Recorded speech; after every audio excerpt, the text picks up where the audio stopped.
This is the BiggerPockets Podcast, show 191. You're listening to BiggerPockets Radio, simplifying real estate for investors large and small. If you're here looking to learn about real estate investing without all the hype, you're in the right place. Stay tuned and be sure to join the millions of others who have benefited from BiggerPockets.com, your home for real estate investing online. What's going on, everybody? This is Josh Dorkin, host of the BiggerPockets Podcast, here with my co-host, Brandon Turner. What's up, man? Hey, not a whole lot. It's actually been the craziest real estate week of my entire life, probably in terms of sheer number of things going on. 2 properties under contract, 2 duplexes, a house listed, a house sold, and a tenant moving out and going to list that one this week. All within a 7-day period. It's been insane. Wow, you're an impressive guy. It's just been a weird fall, you know? This has been, or summer. It's not quite fall yet, but not quite yet. Well, congratulations, as we say, Mazel Tov to you. Thank you. That is outstanding. What does that even mean, Mazel Tov? What's that actually stand for? Congrats. Yeah. It's like, I mean, I know how people say it, but I don't know the Let's hear you say it. Let's hear you say it. Mazel Tov. How'd I do? Not well, but that's okay. We'll work on it. I'm not Jewish. One day soon we'll train you, my friend. Thank you. My son, I will teach you. Well, that's great, man. Good news. Yeah, it's been good. What about you? What's been up? Kids are back in school. Yeah, you're sitting at home watching soaps, watching your stories all day. Clearly watching my stories, doing a whole lot of nothing now. No, just dealing with that, starting to, get back into the rhythm, the non-summer rhythm, which, will be nice for the next, 9 months. And then we'll get back to the craziness. But yeah, things are good, man. Work is good. BP is going extremely well. And we're growing. We're hiring. Growing. Yeah, I hear we've been the biggest days on the site ever. Lots of traffic. People are learning about real estate. It just tells you real estate's getting popular. It's popular time. It's popular, and there are pluses and minuses. There are pluses and minuses. We may be seeing a few markets that are looking. We are seeing a few markets that are looking quite toppy, and so it's when like the guy at the bank is like, oh, hey, I got a question. So my mom's looking to buy a house, and I'm like, man, it's like everyone you talk to now is really starting to look, which is great, but it also is potentially a signal amongst others that, Yeah, what do they call? Don't they call it like somebody on one of our early shows talks about the taxi cab effect or something like that? It's like when your taxi driver starts talking about how they want to invest in real estate, it's time to get out. Yeah, I remember hearing that. It was like one of the first dozen episodes we did. Somebody said that, and I always thought that was great. Yeah, it is great, but at the same time, our goal here is we do want to encourage everybody to get out there and do it. We just want them to do it in a smart manner. You don't want people just randomly buying property. Hey, I'm going to buy a house because my uncle and my cousin. No, that's true. You're going to go broke if you do that. Be smart. Yep, know your numbers, all that. Hey, you want to see something cool? Not at all. Okay, well, those people who are listening do not get to see this, but those people who are watching on YouTube, this here is Rosie's first appearance on the BiggerPockets podcast. Hey, Rosie, look at you. Yeah, Heather just dropped her off here for me to do some fathering. So I'm going to hang out with Rosie here during our introduction here. So anyway, nice. With that, let's get to this thing, man. Yeah, let's get to this thing. So today's quick tip. Today's quick tip is I want to invite each and every person listening to this right now to next week's webinar. And I know we talk about the webinar a lot here, but there really is an important reason for coming to this coming week's webinar. We're talking specifically about how to use all the features and benefits of BiggerPockets to take your investing to a new level. I mean, there's a lot of cool hidden features on BP that most people don't even know about. We're going to talk about those, some ways that you can keep track of your properties better, some ways to do numbers better, some ways to just kind of some cool features that, potentially attract private lending, all those cool things, how to use BiggerPockets to do it. You can sign up at BiggerPockets.com/webinar. I hope to see you guys there. Love it. Yeah. Cool. Well, this is show 191 of the BiggerPockets podcast. If you want to check out the show notes, go to BiggerPockets.com/show 191. And there you can ask questions to our guest. You could look at all the resources that we may be talking about and kind of give you a heads up of what the show's about. But today's guest is awesome, man. This is one of those people you're like, oh, yeah, I'm not worthy, right? I mean, he's doing great things for the world. and that's amazing. And what I think is the coolest is he's using his real estate business not only to support his family, but also to support his cause and the causes that he supports. And that's amazing.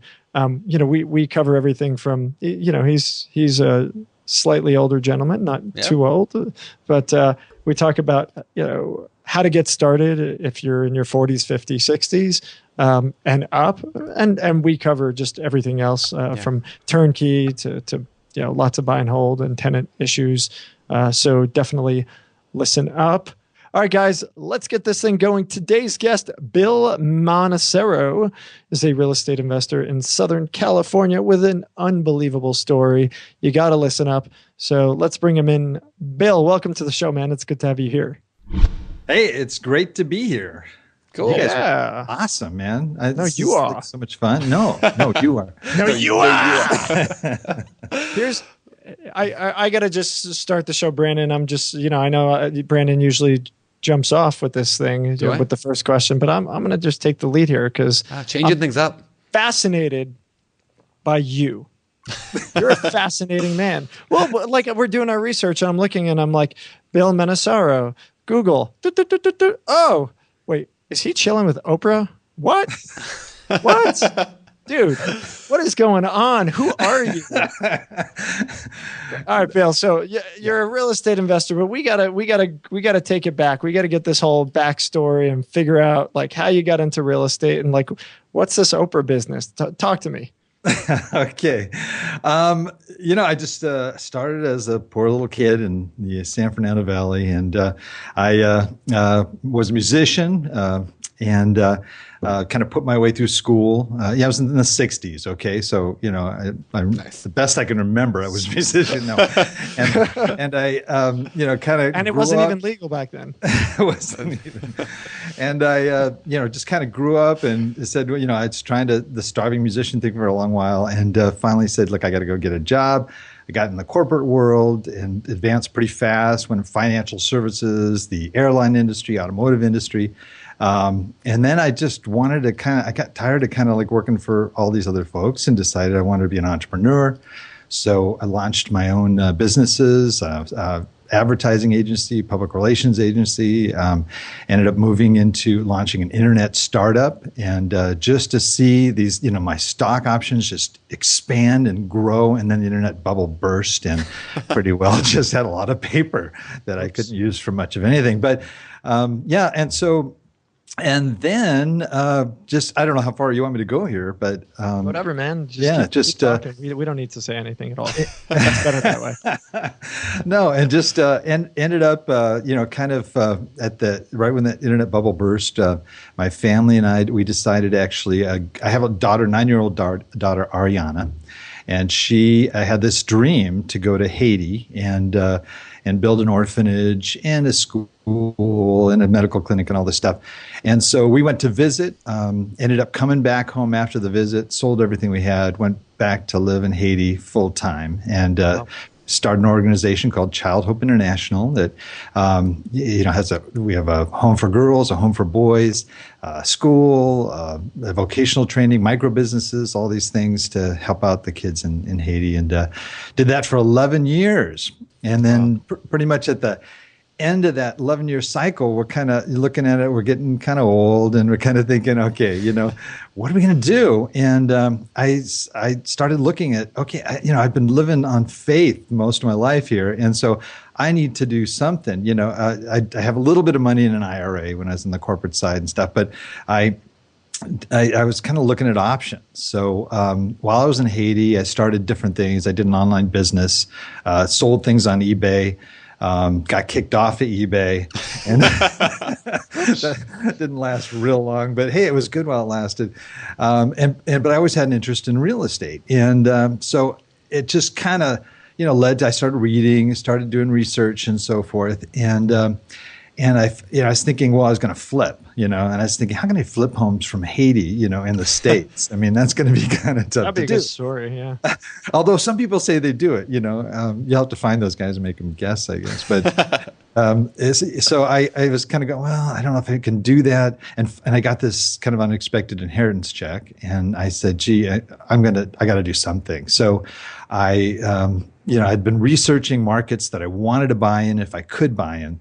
And basically hopped on a plane from Haiti, flew to Memphis, flew to Atlanta, came back to Haiti with 3 properties, 2 single family and 1 duplex. So there was a turnkey. It was a turnkey, company that I got started with, and that's really that's kind of how it started. And as I started we knew we were coming back to the States for sure. I was just kind of gearing up. I said, well, I wonder if I can grow this thing, and then it kind of just grew from there and started buying more properties and learning in the process. One of the things that really, just kind of moved me is that, here I was a senior, I was like 60 years old, kind of looking at this. I'm getting started late. And I got turned on to you guys really early on. And that was really helpful for me, actually, because there was, a lot of anxiety doing what I was doing. And I had no clue what I was doing. And I would watch I would listen to the podcast, watch the videos. And then. Did we calm you, Bill? Brandon's got quite. I have a calming voice. effect. Yeah, people tell me that. I tend to stress people out, I think. No, it was like great. Well, it was a little bit. I was a little bit. You guys kind of jacked me up a little bit, but it was like it was good. It was kind of good. Because you guys were like, you're like challenging, us to kind of like, okay, just do it, And that was really kind of the primer that actually made me hop on that plane. So I got you guys to thank for that. But in that process, I kept encountering other people that were seniors that had similar situations. A lot of people that that lost their pensions and so forth in 2007, 2008, and so it just kind of evolved into more than that. And I started kind of advising people and sharing what I was doing. And even though I really still am considered a real newbie here, but then it moved into a podcast, and we started reaching out more to seniors and so forth. And because they're in a unique situation, yeah. And so I actually want to talk about that. People who are investing later in life, like you said, you were in Haiti, you had a whole different life, and all of a sudden, like late in life, I mean, not late in life, but on the downhill, coasting time. Hold on, Brandon. The foot. It's hard to talk. It's hard to get the foot out of. Yeah, I'm working on that. On the later, you're a youngster. The later half, it's kind of decaying. And apart is what you're trying to say. And maybe one day you'll be able to live a real life, but just think tomorrow you might die. Yes, exactly. Really pumped me up, man. I think it's okay to say later half when you're 60. That means you're living to 120, right? So we're going to assume you're living to 120. So you're at like 60. You're basically reinventing your life here and saying, I'm going to do something totally different that I have never done before.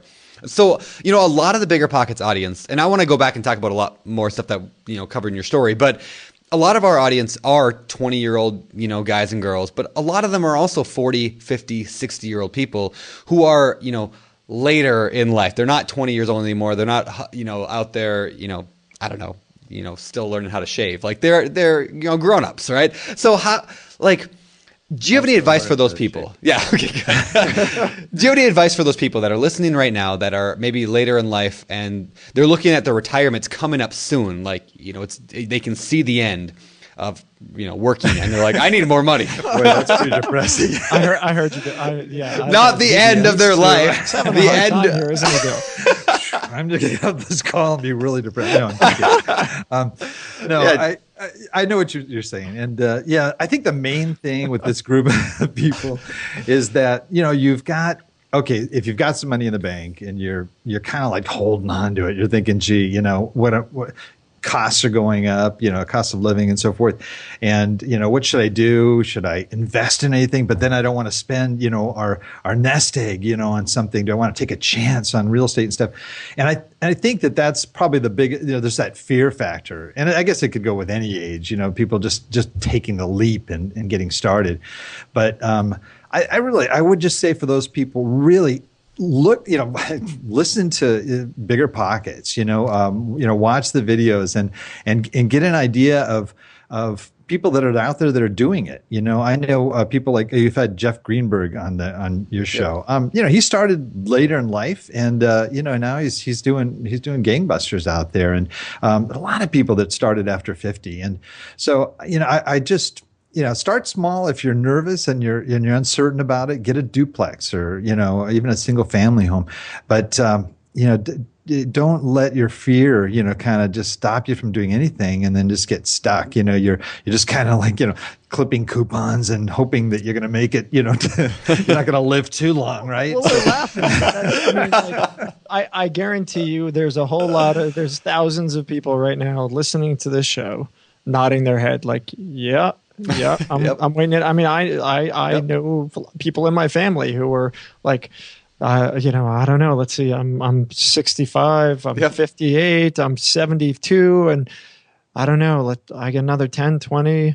How the hell am I going to stretch what I got plus Social Security? Like that's not going to work. I mean, that's happening every single day to these people, and so like your story, I think is so exciting and motivating because like you were one of these people and you're like, I'm not going to sit around and wait to my, usable capital, usable resources diminish down to nothing. I want to be more proactive and find a way to get presumably cash flow. You're doing turnkey and other rentals to live off of. Right. So is that the end all be all goal? I mean, if you're investing in stocks, right, you're a lot more aggressive when you're younger, right? As you get older, presumably you're going to go far more to the safe side of things, I would assume, than you would aggressive. Yeah. Right. Our focus is all on cash flow. I mean, it really is. I mean, that's it. If you get the equity part of it, great. I think where I didn't want to be is a place where I'm so conscious about, just watching every dollar I spend that, I've got younger kids, I've got daughters yet that get married and so forth. I've got I've got 7 kids, so they're kind of spread all over the place. Whoa. If something happens, you want to fly out and see one. You don't want to think, oh, well, how much the plane tickets? I mean, I want to be able to go where I need to go. And spend time with them if they need it. If they need help, buying their first house, I want to help them. If they want the wedding of their dreams, I want to be able to do that. And I don't want to just live this life where I'm just like so concerned about every dollar that I don't want to be wealthy. I just want to be able to have access and be able to do the things that you want to do. So. I love that. I love it. So, we talk to a lot of people on the podcast, and everybody's kind of got their own goals, and there's no one path to success. We talk about this all the time. However, I think what you're saying is probably a pretty good generalization for let's say, I'm not even going to say the 50 and up. I'm going to say even somebody my age. I'm 40. I got 3 kids, right? I'm thinking the same thing. Like I want to be able to have the resources, and maybe a job's not. I don't see the end line with a job because I'm capped by salary or whatever it is, right? So, I know Brandon kind of asked you how would you start, and you said slowly, but in terms of like just a broader strategy, right? Mm-hmm. What would you recommend somebody who's thinking about this from a similar mindset as you? You're not trying to be rich. You're not trying to be a bazillionaire. Yeah, I made that word up, guys. But good word. You want enough to be able to kind of freely jump around and take care of your kids and all that. But how does one get there? Because I think a lot of people look and they're like, well, by the time I get there, I'm going to be dead. Is that true? Does that have to be true?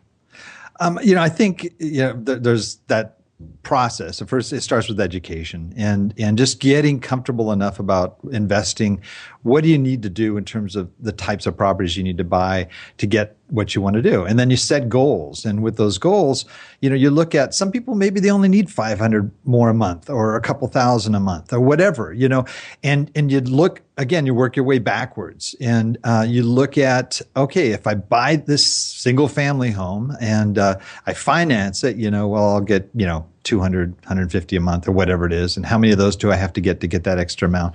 Yeah. Or you look at a multifamily, which I personally think is better, getting a multifamily where you can, how much per door, and you can start to plot out how many doors do you need in order to get to your goal.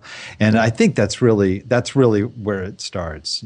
I love that. And I think that applies to everybody listening, not just people who are later in life, but I mean, everybody if you can look at, this is what I need to quit my job. I mean, we talked about that with Clayton Morris back on, I'm not sure what episode it was, but a while back. The freedom number. The freedom number, right? Like pick that, how much do you need to retire? So for me, my initial goal when I was 23, I think it was, I wanted $3,000 a month. I thought that was rich. I'm like, man, if I had $3,000 a month, so I set the goal. I said, I want 30 units making $100 a month each after everything's said and done.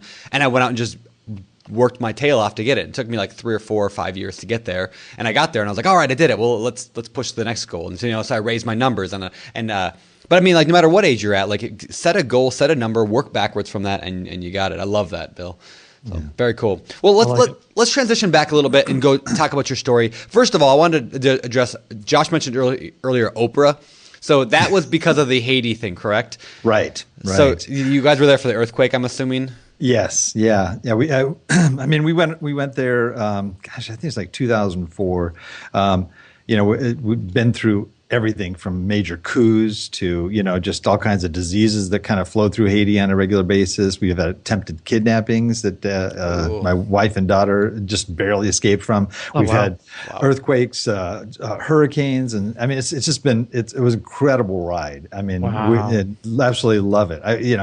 I've had dengue fever and malaria at the same time, and all of my kids have had malaria. I mean, we're pretty. We've been through it, and but it was just been an incredible experience, and I wouldn't replace it for anything. I mean, I loved every minute of it. But I hear being in a room with Oprah, it's like staying at a Holiday Inn Express. Well, that's an interesting story. My daughter wrote to Oprah when she had this dream, like she was 8 or 9 years old. She had written her, never heard back from her or anything, and I guess it was my daughter wrote when she was 8 or 9. Oprah made her first trip to Haiti like my daughter was like 20, and so she was coming to see Sean Penn initially, and was going to interview Sean Penn, and wanted to see something else in Haiti, and she went through her archives and found my daughter's email. I mean, who holds emails that long? Especially Oprah. How many? Anyway, she found this email, and she goes, "I want to go see this little girl and see if her dream came true or whatever," and so that's kind of where it started. And so she did this this big special on Haiti, Donna Karan or some designer, I don't know. Donna Karan, yeah. Yeah, Donna Karan, us and Sean Penn. And so she came in and was very gracious, really, really, really sweet. And she had her crew. They just lived with us for like a week before she even came over. And they just kind of, filmed the kids and all the different things that we do and so forth. And then she just showed up, and, we just spent the day with her. And it was great. It was really a blast. Yeah. That's awesome. That's awesome. Well, let's dive back. Thank you for sharing that. I think it's pretty neat for sure, and one of those unique life experiences, along with dengue, malaria, and all the other fun things you got to see. So, you said you started with Turnkey. What's a turnkey property, and why did you start with that, and how was that experience for you? It was really, I didn't intentionally set out to do turnkey. I just knew I wanted to buy some properties. And I actually got this email. I was getting emails from this lady that was sold a lot of U.S. properties to Asians, people from all over China. She's her company is based in Singapore. Okay, so, red flag right there. I should have thought before. Okay, but anyway, so she basically had been sending me all these emails, but she was in all the markets I wanted to be in, and so I wow, that sounds kind of good. I wouldn't have to go in there and fix the property up. I wouldn't have to worry about like Capex stuff, does it need a new roof? Because they put new roofs on, they do all this stuff. I wouldn't even have to find tenants, because they already got tenants in place and stuff. So So I just said, I just kind of fell hook, line, and sinker. This is why, I just filter out a lot of my emails, but I just, that it seems so easy. And so I literally, when I flew there, I purchased these properties in cash. So I didn't even have to deal with banks or financing or anything. And, so that's kind of how I did turnkey. And I said, this is great. I mean, I'm going to buy all my properties turnkey. And then as I held the properties, things started to happen, and it wasn't such a perfect picture. And so what happened? I mean, what was the experience like? Well, at first it was really good. I had the tenants. I like paid for the property the next month. I had three different properties, 3 checks. I didn't really get checks in the mail. I don't think anybody gets checks in the mail anymore. But it went into my into my account. Okay, so I go, look at this. This money just shows up. This is so cool. And I just bought the property. So I'm just sitting there going, passive income, man. I'm just rocking. I'm just having so much fun. And then strange things started happening, and I found out that one of the tenants disappeared, and I go, what do you mean disappeared? Yeah, they're gone. And so I go, well, we got to replace them with another tenant. And so I had a property manager in place. This was a property in Memphis, and okay, we're going to try and find you a tenant. And then all of a sudden the other one disappears. Oh, and I'm going, okay, wait a minute. Now I got 2 vacancies. This wonderful little cash cow here is all of a sudden, but I was really thankful because I had a 6-month guarantee that they would cover my rent for 6 months. And that was one of the things. This was something through the company. That was part of their offer. Also, again, I think a red flag, but nonetheless, it was like, they said, okay, so I'm just kind of sitting easy going, find them some tenants, no problem. Well, they just weren't finding any tenants, and it's getting closer and closer to the end of my 6-month, grace period here, and I'm freaking out. So, you guys have had like 4 months and you haven't found any tenants for this place. So now I'm freaking, and I'm already on BP. Okay, so I go to the forums and I start writing stuff in the forums. I go, okay, I got this property. I ran out of I told the whole story, just what I told you, and I got just a whole variety of feedback. From like, lose that dog. It's in a war zone, take the loss, I'm like crying, reading some of these things, and then it's not all flowers and sunshine, right? Yeah. Like you just got duped, you got taken, and I'm going, oh man, I'm just getting depressed. And, but then a couple of, kind of positive voices emerged from, and I mean, there's a long trail of feedback that went on in this little forum piece. And so, one guy kind of came up and he started asking me more specific questions. Well, tell me about it. And he goes, first off, I know the neighborhood. It's not a war zone. So I was going, okay, good. And he grew up in that area. And so he's kind of like encouraging me. I'm starting to feel a little bit better. And then he opens up. He goes, yeah, well, I'm an investor, but I'm also a property manager. I go, seriously? And he goes, yeah. And I go, would you take this property? And anyway, so cut a long story short, he basically, switched over. He had this place rented in like 3 weeks, both sides. I mean, just boom. And they were paying probably like 10% more than what I was getting in rent. And so I'm just like freaking out. And I wrote this whole big, thing at the end of this, forum, because all these people had been wondering what was going on or whatever. And I wrote this whole deal to talk about the end to this perfect ending here, perfect story. And that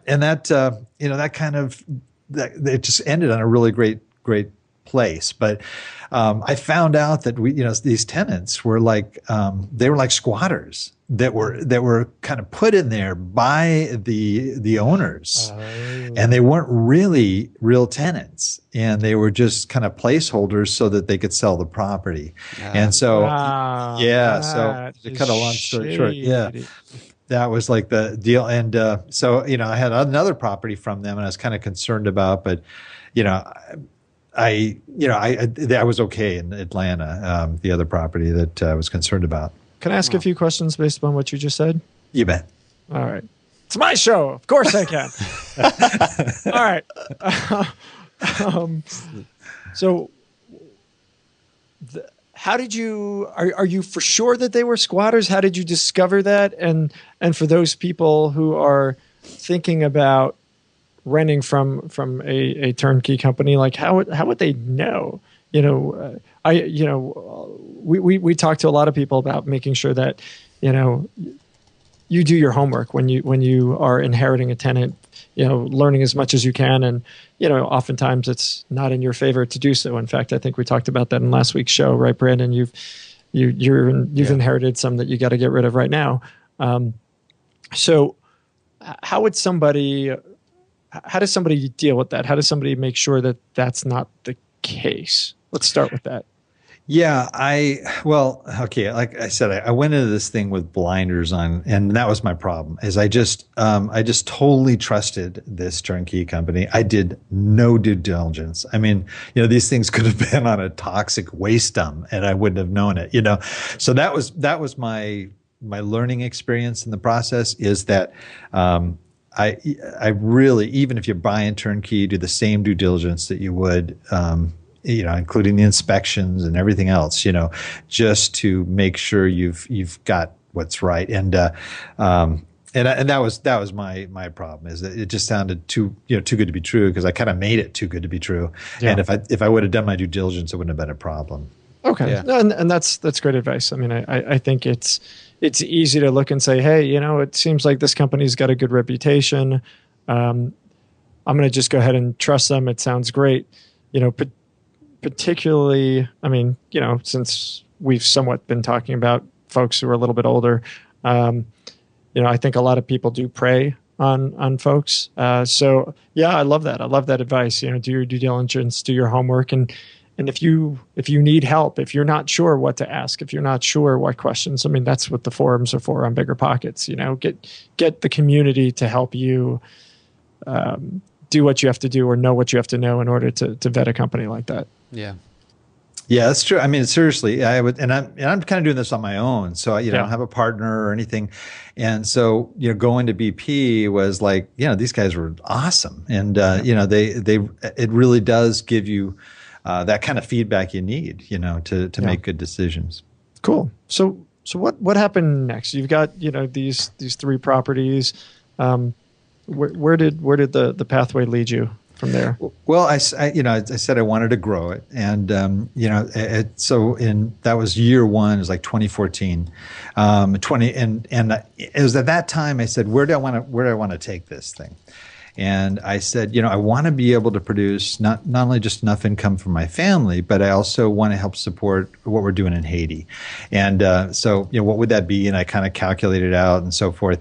And I said, I want to do 1,000 units. And, so I looked at what would I have to do to get 1,000 units. And I thought, well, if I could double the number of doors I had each year, in 6 years, I could have 1,000 units, or more than 1,000 units. And so, so that's kind of what I did. The first year I had it was equivalent of 4 doors. And then, so I had to get 8 doors the next.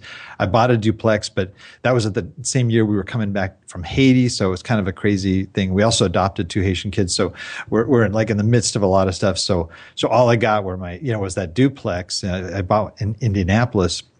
But I still had to hold true to that. So in year 3, which I'm in right now, I bought a 22 unit. And so I'm, kind of playing catch up. And that's kind of my thing, is I'm trying to double each year if I can do that. And until I reach 1,000 units. That's cool. Wow. Well, and what I like about that idea of scaling up that way is it's very reasonable. To go back to the conversation we had a lot earlier about somebody who's 50, 60 years old and saying, well, I don't have 30 years of my life to go on. But you could, think of it, what if you bought 1 property this year and bought 2 next year? That's right. Reasonable. And then you could do 4, and then could you do 8, 16, 32? it doesn't take that long exponentially to scale up to a lot of units. In a decade, you can have a massive portfolio. That's cool. Yeah, it's true. And what I did is, since I paid cash for the first 3, the second one I was going to also pay cash for too, because I had the funds, but I didn't have any credit. I mean, zero.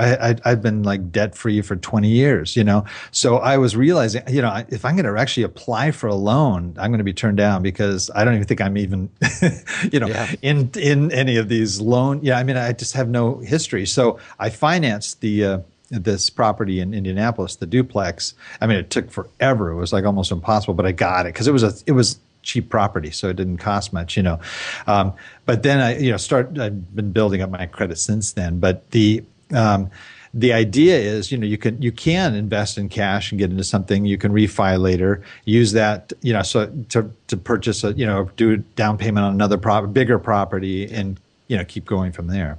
Yeah. Yeah. On that Indianapolis. So the first few were in Memphis.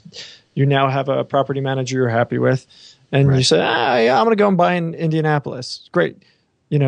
Now, do you know Indianapolis at all? Or did you, again, go and find a turnkey company to help you with that? Or how did that purchase kind of come about?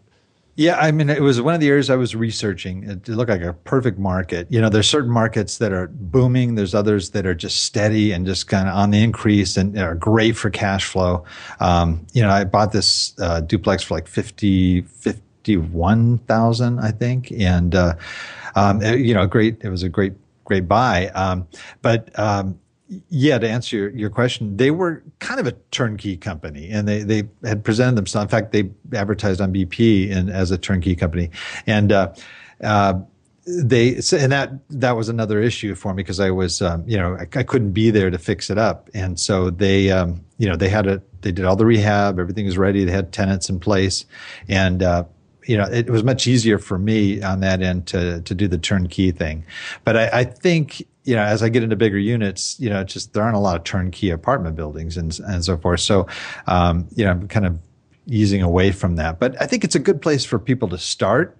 Definitely do your due diligence, research your companies, get references. Like I should have gone on BP and said, here's this company that I want to do business with. Does anybody know them? Have they dealt with them? But I didn't do that, and I think it's really important to, just to vet the turnkey company really well, make sure, they're all as they say they're going to be. Cool. And so this year you bought a 22 unit. So you'd had a few turnkey properties and you're like, yeah, you know what? I got this. I'm buying 22 units. Was there management in place or no? No. Yeah, I had to put a team together, and luckily I was already in Indianapolis, so I had an attorney there. I had had property management, but I didn't think that they could handle the larger property, so I still had to put more people together. But basically, in the process, from the LOI all the way to closing of escrow, I'm putting a team together and for the property, and had to, and I'm doing rehab right now as we speak, doing upgrades, and it's a value add deal. And how did you say how you found that? That one I found actually on LoopNet. Okay, and I found on LoopNet. And it had just been sold, and I was real bummed about it, and had put in an offer, like a backup offer, and months later they call me and they say, if you want it, it's yours. And the process went much longer than that because I also went into financing. Now I'm financing a bigger property.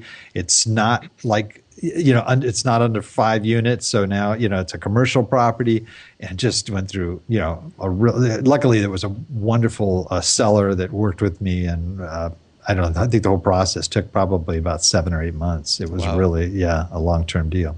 Yeah. Can you talk about that? Sorry.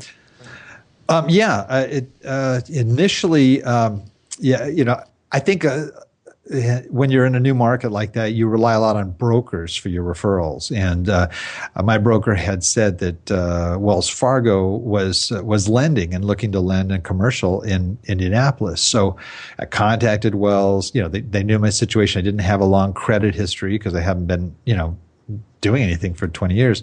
And they were they were willing to work with me, and they were going to do both the cash out refi on the properties in Atlanta and Memphis, and they were going to also do the commercial side of it. So this is great.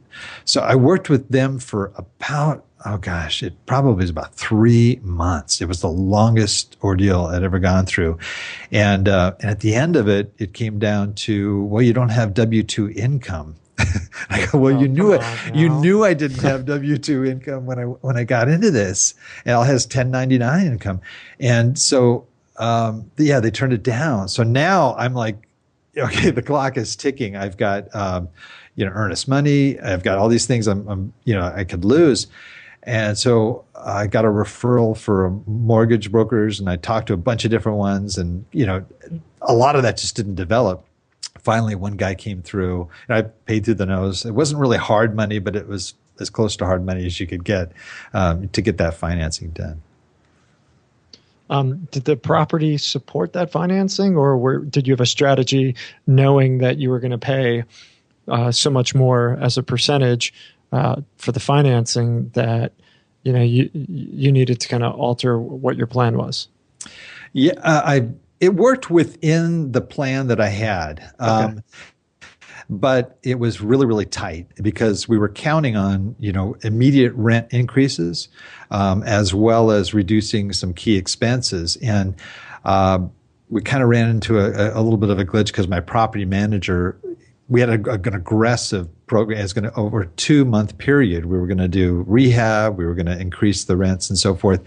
And in that process, he had a family tragedy, and it just kind of just changed my whole timeline. But we've been okay. We've been kind of doing it month to month, but we're a little behind schedule. And I was hoping we'd be able, because the mortgage payments are pretty big, and I was a little concerned about that. Is your plan then you're going to refinance the property? I'm assuming to get lower mortgage payments soon. Yes, as soon as I can. Yeah. So anybody listening, if you Sure.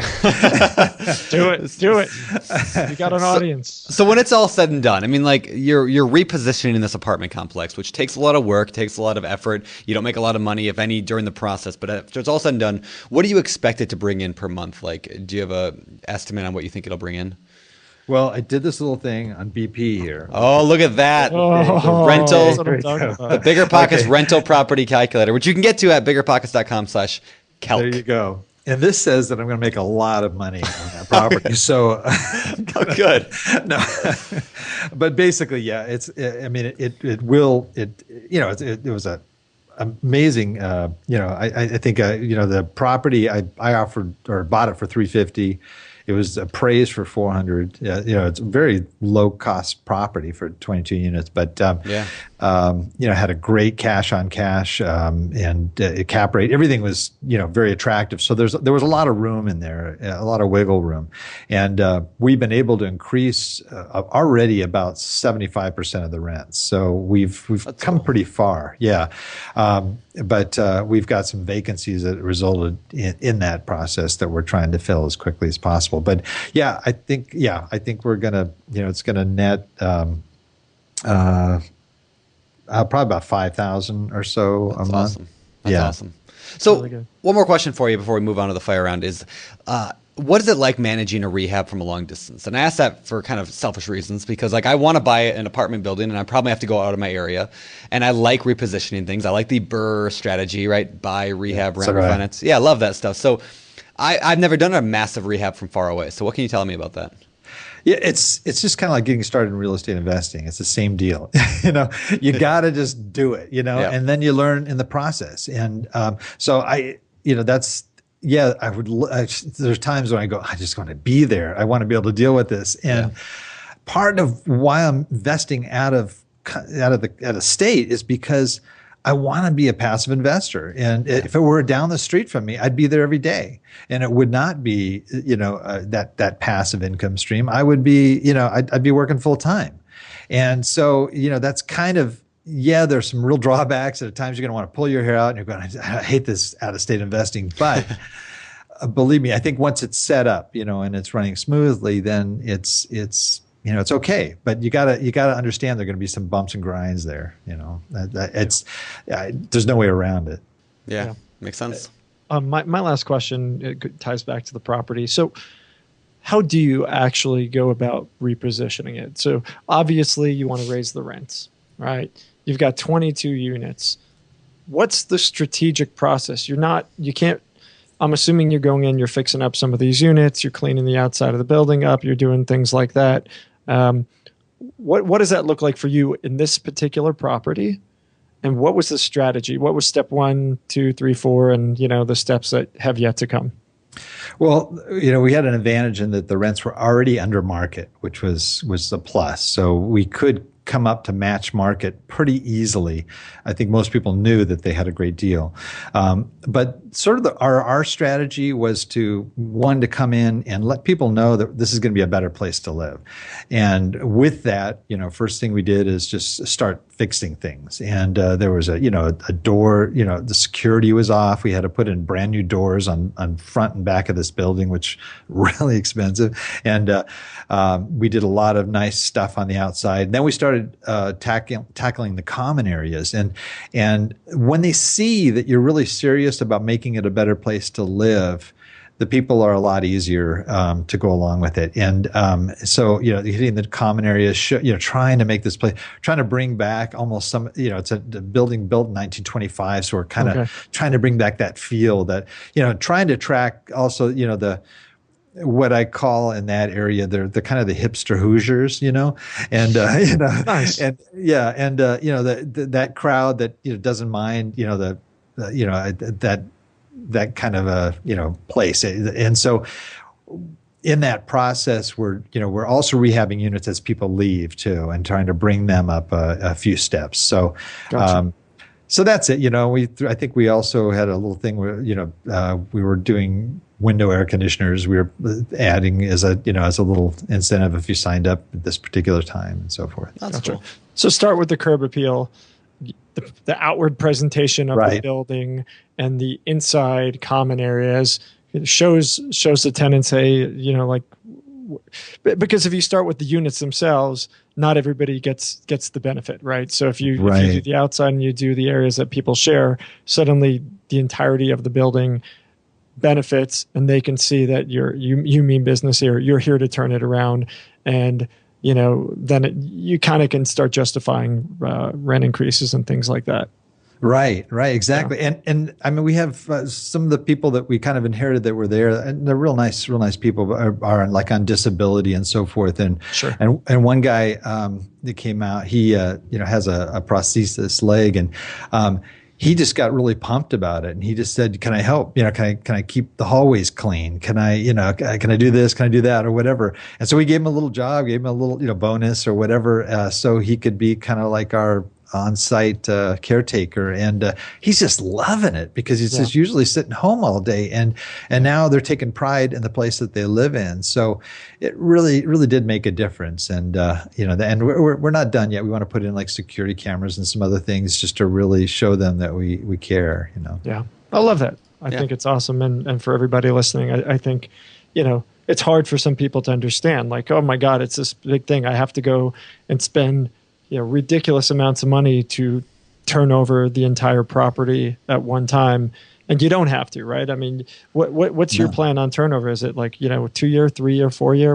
How long are you? Yeah, I mean, I'm looking at if we can stay on track within the next 3 years, I would hope that this property would have increased significantly in value. We'll have to see, especially if I can refinance it sooner, then it'll make it a little bit, I'll hold on to it longer. I might hold on to it for forever, who knows? But I'm looking at maybe let's stop and assess it 3 years and see where we're at. Maybe want to leverage into another property or something. Yeah. Awesome. Yeah, makes sense. Thanks, Bill. That's great. Yeah, it's cool stuff. Well, before we get out of here, let's transition over to the world famous fire round.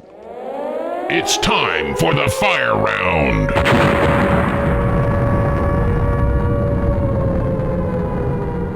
All right, these questions come direct out of the BiggerPockets forums, and we're going to fire them at you. All right, let's do the fire round. Bill, you ready for this?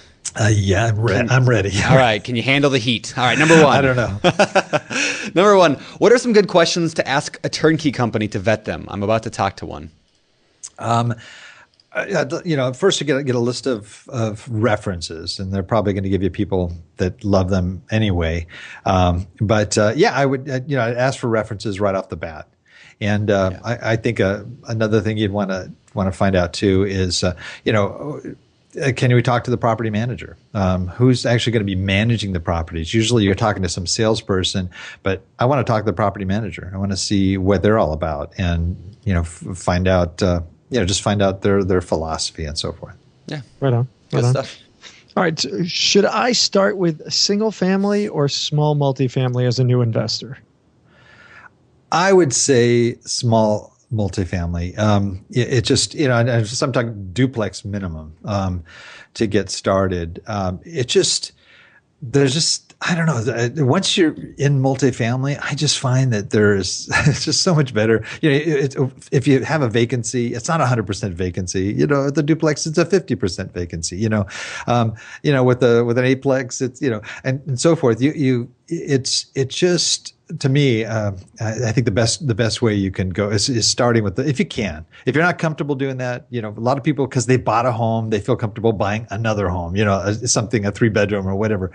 And that's cool, but I'm just finding economies of scale are just so much better with multifamilies. Yeah. And risk mitigation. Yeah, for sure. All right, number 3, how do I get my spouse on board with all of my real estate goals? I was going to ask you guys that question. No. Bribery. My wife, no, she's excited about it, but she's not involved at all, and she just kind of cheers me on and stuff, and and that's cool. But it's funny because I know one guy investor I just saw recently in Boston, and his he had to do all cash, like he was doing these transactions on the side, trying to build his real estate investments, and then come to his wife and say, "Yeah, look at all this money we've made." I wouldn't do that. I wouldn't do it behind my wife's back. But I think the main thing is, you got to share your goals with them, and not talk in terms of number of doors. No, you're talking about, hey, this is Vienna's wedding. Okay, this is going to be, Elijah's soccer club. This is going to be, and when she sees stuff like that, it's like, oh, that's cool. So when's it going to happen? Yeah, I like that. That's actually really cool. You tie a certain property or number of doors to, this is prep school, or this is college, or this is, like you said, the wedding. That's really cool. I'd not heard that before. That's what I did for the fourplex I bought recently. It's Rose's college education. I said, I'm going to buy this fourplex, and I'm going to put on an 18-year mortgage, and I'm going to pay it off in 18 years. And when it's paid off, it'll be worth about $200,000. And she can have that to do what she wants with it. She can go to college with it, or she can, use it for a business or start something, or, invest in real estate herself. I don't care. It's hers. You better go to college. Yeah. Yeah, we'll see. That's nice. Great. That's all right. Nice. Yeah. All right. Last question of the fire round. Nice and long one here. I am working on my first deal for buy and hold property. It's currently rented and managed by the property manager that handles my existing property. They just fixed up the property, placed a renter in there a couple months ago. Everything seems fine to me, but should I request an inspection on the property before purchasing it from them? Yeah. Always. I think, I found out so much in each inspection that I've had. And in many cases, it affects the price of the property too, because there are fixes there that they really need to do before you move in. So, I would never, ever assume that everything. I think people that own buildings don't even know what their buildings are really all about until an inspection happens. Yeah. Right on. Yeah. Agreed. Cool. I just did one yesterday, and I found powder post beetles that had rotten out the foundations. So I would not have known that had I not done the inspection. I got to deal with that today. But anyway, all right, cool. That was great. Good answers for the fire round. So last segment of the show, Bill, let's shift over to the world famous four. All right, these are the same 4 questions we ask every guest every week, and I know you've heard them before. So let's see what you got to say. Number 1. What is your favorite real estate related book? Okay. That's hard because, you read so many of them. It's always the most recent I'm reading, but yep, me too. But really, again, I don't want people to think that you guys hired me, to come in here and promote BP, but no, it was the what do you call it, the ultimate beginner's guide. Yeah, that really got me started, and it gave me enough information that I felt confident that I could do it, and so I think anybody, and it was like free, and I was kind of going, I don't know if it's still free, but it is. Yeah, and I was just going, gee, this is great stuff, and I don't know. To me, that was like just a good start. And then I kind of went into the ABCs of real estate investing with McElroy. Yeah. And then recently, the big one I'm really high on is low or no money down, and I still haven't done any deals yet. But I'm really trying to understand it so I can do it. And I'm coming up on one where the seller financing that might happen for an 8-unit. So that's awesome. Cool. Man. By the way, no, that's great. And he did not have to name BiggerPockets. Yeah, he did not. But I like that. But I'll give you some quick links for people listening. If you want to read the UBG, if you've not read it, the Ultimate Beginner's Guide, you can get it at BiggerPockets.com/UBG. It's also on Kindle for free, and it's on the site for free. You can download the PDF for free, and we have a free video course that accompanies it now, which most people don't know about. You can get to that at BiggerPockets.com/courses, and the No and Low Money Down book you can get at BiggerPockets.com/no money. Nice. All right. Favorite business book, non-real estate. Yeah, I kind of throw Rich Dad Poor Dad into that category because I think it's got me to think in a different way about assets. I mean, to the point where I was like freaking out when I had to buy a car, and I was going, but it's not going to generate an income. Maybe my son could do an Uber or something and generate funds with you just kind of get thinking in a different mindset. I love that. That's funny. Great. Yeah. And the other one's 4-day work week, which 4 hour. 4 hour. 4 hour, yeah. Yeah. Yep. 4 day. Right now it's 4 day, but no, I want to be 4 hour. Yeah. There you go. Yeah, those are both excellent books. I actually just watched the TED Talk that Kiyosaki did recently. I thought it was excellent. So. Oh, really? Yeah, cool. He did a TEDx talk. So it's on YouTube. Check it out. Cool. All right. You're a man of the world, saving the planet, helping people out. I mean, to that, we all owe you a debt of gratitude. But surely beyond that, you have some things that you do for fun. What do you and your wife and family, what do you guys like to do? Wow. I don't know. You mean like a wingsuit flying and jumping and stuff like that? So he saves the children, hangs with Oprah, and jumps. No, I don't do any of that. That's awesome. Bill, not bad for a guy who might die tomorrow of old age. Well, I figure, I'm going to leave soon anyway. So I just I go out in a bag. Okay. I really, the thing I love doing in my spare time, hanging with my kids, hanging with, my grandkids. And, I'm an old musician. I like to hang out with dinosaur musicians and play, and jam, garage band style, Whoa. So yeah, those are the things I really What do you play? I play guitar, piano. Nice. That's we'll have to jam someday, me and you, Bill. Yeah, right. Josh can come too, and he can sing. He's a good singer. Oh, sweet. Yeah, we don't want that. I've never heard Josh sing, but I'm assuming you're a good singer. You do not want me to sing. I will just say it's not good. You got a good voice. I could hear it could be good. It could be good. Yeah. Breath control. I don't know. All right, Brandon. All right, my last question. What do you believe sets apart successful real estate investors from those who give up, fail, or just never get started? Wow. I think it's a person's perception of fear. I think, to me, the only thing that kind of holds people back is fear. And it may be fear of failure, it may be fear of success.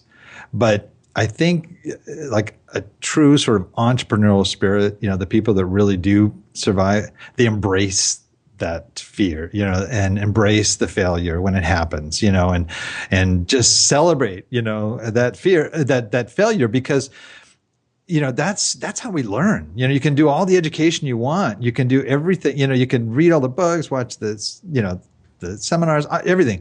But really, when it comes down to it, it is just you got to get in there, get your hands dirty, and that's when the learning really starts. So, I think it's just your perception of fear, and you can't. If you really want to do this thing, you got to grab a hold of it and say, okay, bring it on. I'm looking forward to that first failure. And that's going to be my first lesson. So, love it. There you go. All right. Before we let you go, where can people find out more about you? I know you've got a website. Yeah. Podcast? Yeah. I've got a podcast, a website. It's called Old Dogs, spelled DAWGS. Okay. Old Dogs REI Network.com. And they can go there. You can. We're on iTunes and Google Play and all the other places and Stitcher and stuff. And they can also punch in Old Dog and find our podcast as well. So yeah, just I can reach me through there, or they can just write to me, Bill at olddogsreinetwork.com. Be happy to write you back. You're also on BiggerPockets. I am on Bigger. I'm a pro member. Okay. Woo-hoo. Yeah, that's buddy. right. That's right. And I'm digging it. That's I'm awesome. Nice. Awesome. Well, Brandon's, chiding and bugging of you probably stems from the whole Old Dog moniker. And so, There you go. we can't be too hard on him. He can't really control himself, but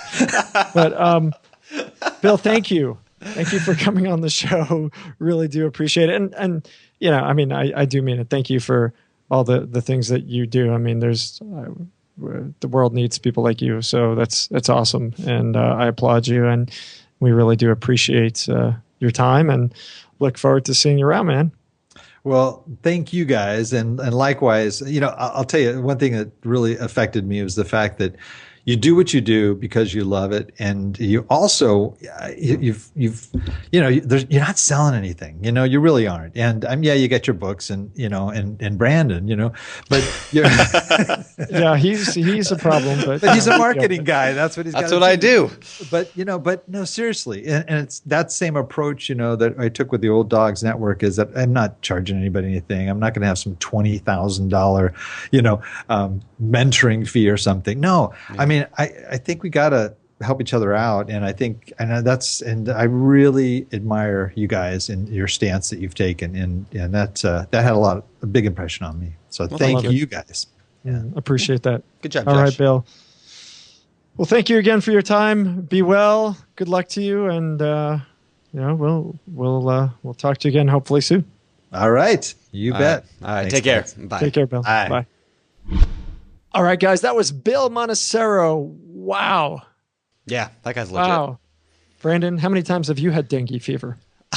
I have not had. I didn't even know that was still a thing, but apparently in other countries it is. But it is. It just shows he's got a good heart. He's going to put up with that. He had a good attitude about it. I mean, like he was there. Yeah, he got malaria, but I mean, I know I was on his podcast a while back, and we talked a little bit more about just the stuff he did there, the work he did there, just incredible stuff. Like just transforming hundreds, if not thousands, of kids' lives forever, through education and through like. Just empowerment, like he said, micro loans, all that stuff. It's so cool. It's a neat organization. I love it. I love it. Yeah, good guy, and I like his approach. I like the philosophy, the idea start small and kind of double each year, and not being afraid to take that leap, not being afraid to take the risk. For example, on that 22 property, the 22 unit. I may not know everything, but I know enough to feel comfortable. I'm going to jump in. And I'm going to make some mistakes. I'm going to learn some things along the way, and then we're going to keep going, right? Yep. That's it. I love it. I love it. Cool. Yeah, man. Well, what do you say? Yeah, I'm going to go and, probably just play with my little girl here. She's been really big into like laying on the ground, looking up in the sky and just laying there. It's been really fun. Being a dad is pretty cool. It is cool. I've been telling you that for a long time. I know. You've been telling me for years I need to get a girl, and finally got myself a little girl. So there you go. That's what I'm talking about. Yeah. Cool. Well, guys, thank you so much for listening. This is the BiggerPockets Podcast. You could connect with people like Bill and our other guests and hundreds of thousands of other amazing people by jumping on the site today, creating a free account at www.biggerpockets.com. Ask questions in our forums, BiggerPockets/forums. Read up on our blog. We got a great video library that we launched, biggerpockets.com/videos, and watch all of our podcast videos and other YouTube videos. It's awesome. So, if you want to learn and don't want to pay, anything to do so, jump in, create a free account today, and get networking. And hopefully we'll see you there. And until next time on the BiggerPockets Podcast, I'm Josh Dorkin, signing off. Woo, woo. You're listening to BiggerPockets Radio, simplifying real estate for investors large and small. If you're here looking to learn about real estate investing without all the hype, you're in the right place. Be sure to join the millions of others who have benefited from BiggerPockets.com, your home for real estate investing online.